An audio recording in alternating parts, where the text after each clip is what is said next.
जय हिंद दोस्तों, अगर आप कक्षा 10 में पढ़ते हो और 2024 में बोर्ड एग्जाम देने वाले हो और आपका सपना है कि हिंदी में 95 नंबर लाना या इससे अधिक लाना, तो आप हमारे साथ जुड़े रहिए।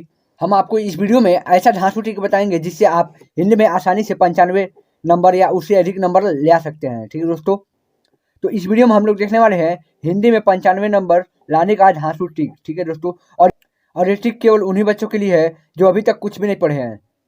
दोस्तों, अगर अभी तक आप विजय क्वेश्चन से नहीं पढ़ रहे हैं तो आप विजय क्वेश्चन लेकर पढ़िए या अवतार लेकर पढ़िए। ठीक है दोस्तों, क्योंकि जितने भी टॉपर होते हैं वे विजय क्वेश्चन से या अवतार से जरूर पढ़े होते हैं। तो आइए हम उस धांसू ट्रिक के बारे में जानते हैं। वीडियो करते हैं दोस्तों स्टार्ट। दोस्तों, अगर आप हिंदी में 95 नंबर लाना चाहते हो तो आप इस वीडियो को बिना स्किप किए अंत तक जरूर देखना। आप पक्का हिंदी में 95 नंबर ले आ पाओगे। ठीक है दोस्तों, तो आपका जो पहला क्वेश्चन होता है, जो सेक्शन ए में होता है, उसमें केवल बहुविकल्पीय प्रश्न होते हैं। जो 20 बहुविकल्पीय प्रश्न होते हैं और ये एक नंबर का होता है और ये पूरा 20 नंबर का होता है। ठीक है दोस्तों, तो इसमें से गद्य से भी क्वेश्चन आते हैं, पद्य से भी क्वेश्चन आते हैं और व्याकरण से भी आते हैं और संस्कृत से भी आते हैं। तो गद्य से जो क्वेश्चन आता है दोस्तों वो आता है 5 नंबर का। तो आपको गद्य के भी MCQs मिलेंगे हमारे चैनल पर, और पद से भी 5 नंबर का आता है। ठीक है दोस्तों, यहाँ से पद से भी 5 नंबर का आता है और इसके भी MCQs आपको हमारे चैनल पर मिल जाएंगे।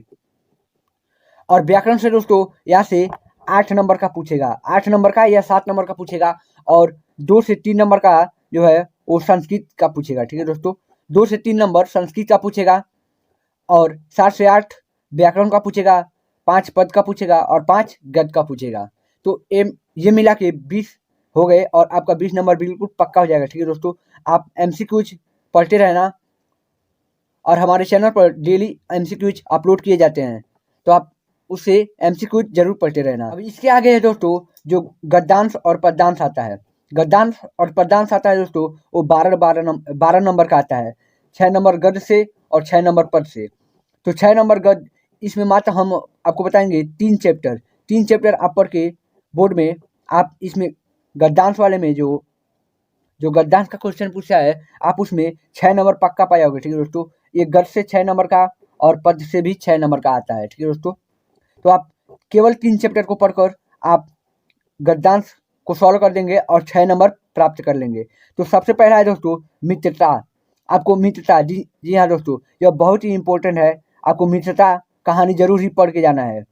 उसके बाद से ममता भी, यह भी जयशंकर प्रसाद का है और ये बहुत ही वेरी इंपॉर्टेंट है दोस्तों।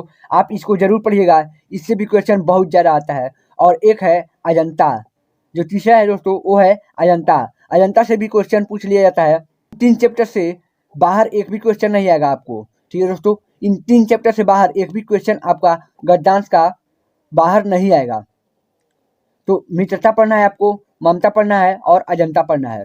अब वहीं पद में देखा जाए तो पद में आपको पहला चैप्टर पढ़ना है दोस्तों, वो है पद, जिसका नाम है पद। यहाँ पे पद्यांश में आपको पहला है पद पढ़ना है, उसके बाद से दूसरा है धनुष भंग और वन पद पर, और तीसरा है दोस्तों भक्ति और नीति। हो सके तो दोस्तों ये दोनों में से ही आ जाएगा, इन दोनों में से एक जरूर आएगा। ठीक है दोस्तों, तो आप इसे भी तैयार कर लीजिएगा। इसके बाद से है दोस्तों जीवन परिचय। तो आप जीवन परिचय किसका याद करेंगे ये मैं बता देता हूँ इस वीडियो में। तो दोस्तों आप अगर गद्यकार का अर्थात लेखक का जीवन परिचय याद करेंगे तो केवल रामचंद्र शुक्ल और जयशंकर प्रसाद, रामचंद्र शुक्ल और जयशंकर प्रसाद या किसी और का एक और का भी आप जीवन परिचय याद कर सकते हैं। ठीक है दोस्तों, तो आप लेखक में केवल रामचंद्र शुक्ल और जयशंकर प्रसाद का जीवन परिचय याद करिएगा। इन दोनों में से एक जरूर आ जाएगा या दोनों भी आ सकता है। वहीं अगर हम पद की देखें तो पद में आप केवल 3 चैप्टर ही पढ़िएगा। ठीक है दोस्तों, आप 3 चैप्टर ही पढ़िएगा और यहाँ से एक जीवन परिचय नहीं, यहाँ पे तीनों ही जीवन परिचय आ सकता है बोर्ड में, और ये तीनों बहुत ही इंपॉर्टेंट है। ये तीनों सूरदास, तुलसीदास और महादेवी वर्मा, इन तीनों लोगों का जीवन परिचय है वो बहुत ही मोस्ट इंपॉर्टेंट है। तो आप इन तीनों को पढ़ लीजिएगा। अभी इसके आगे है दोस्तों हमारा जो है वो खंडकाव्य है। तो खंडकाव्य है दोस्तों, यह प्रत्येक जिले में अलग अलग होता है। ये सभी जिलों में अलग अलग पढ़ाया जाता है, कहीं पे कुछ और पढ़ाया जाता है और किसी और जिले में कुछ और पढ़ाया जाता है। और ये बोर्ड में दोस्तों 3 नंबर का आता है। ठीक है दोस्तों, ये बोर्ड में हमेशा 3 नंबर का पूछा जाता है। और इसमें एक क्वेश्चन ऐसा आता है जिसमें कहता है कि आप नायक के चरित्र चित्रण का वर्णन कीजिए, नायक के चरित्र चित्रण का वर्णन कीजिए। तो एक ये क्वेश्चन दोस्तों जरूर देता है, तो आप इसको तैयार कर लीजिएगा और जो सर्ग हैं उसमें उनको भी तैयार कर लीजिएगा। तो आपके ज़िले में जो पढ़ाया जाता है वो आप तैयार कर लीजिएगा, आपके इसमें भी 3 नंबर बिल्कुल पक्के हो जाएंगे। अब आते हैं दोस्तों, जो अगला है वो संस्कृत खंड से है।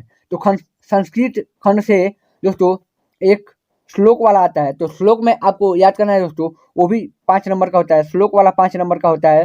और ये जो आता है कहानी, इसमें भी आपका 5 नंबर का होता है, ये भी 5 नंबर का और श्लोक वाला भी 5 नंबर का। तो उसमें आप एक श्लोक याद कर लीजिएगा दोस्तों, सर्वे भवन्तु सुखिनः, सर्वे भवन्तु सुखिनः। आप अगर उसको याद कर लेंगे तो वही हर साल पूछा जाता है दोस्तों। वो जो श्लोक है वो हर साल पूछा जाता है और वो बहुत ही इम्पोर्टेंट है। अब इसमें अगर कहानी में हम बात करें तो आपको 1 चैप्टर, 2 चैप्टर और 3 चैप्टर, केवल 3 चैप्टर पढ़ना है और आपके 5 नंबर पक्के हो जाएंगे। तो आपको पहला है दोस्तों वाराणसी पढ़ना है, पहला आपको वाराणसी पढ़ना है। जी हाँ दोस्तों, ये बहुत ही इम्पोर्टेंट है। और दूसरा है वहीं पे भारतीय संस्कृति। दोस्तों ये भी बहुत ही इम्पोर्टेंट है, भारतीय संस्कृति। इसमें हमारे भारतीय संस्कृति के बारे में बताया गया है और आप इसको जरूर पढ़िएगा। और तीसरा दोस्तों प्रबुद्धो ग्रामीण। दोस्तों इससे भी बहुत बार क्वेश्चन पूछा गया है, तो आप इसको भी तैयार कर लीजिएगा। अब अगला है दोस्तों हमारा पत्र लेखन है। अब पत्र लेखन आएगा दोस्तों, इस बार 4 नंबर का आएगा। जो आपका पत्र लेखन आएगा वो 4 नंबर का आएगा। तो इसमें 2-3 टॉपिक मैं बता रहा हूँ, आप उसको तैयार कर लीजिएगा, आपको उसमें से एक जरूर मिल जाएगा।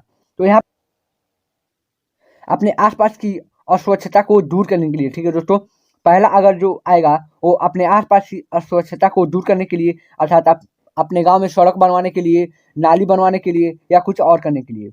और वहीं पे अगर दूसरा आएगा तो अपने पिताजी से पैसा मांगने हेतु, मतलब आप कहीं गए हो और अपने पिताजी से पैसा मांगने के लिए आप लेटर लिख रहे हो, तो आप किस प्रकार लेटर लिखोगे इसको आपको लिखना होगा।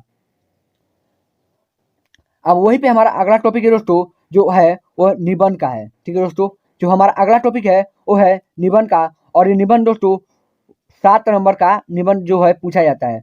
यह पूरे 7 नंबर का आपका निबंध पूछा जाएगा।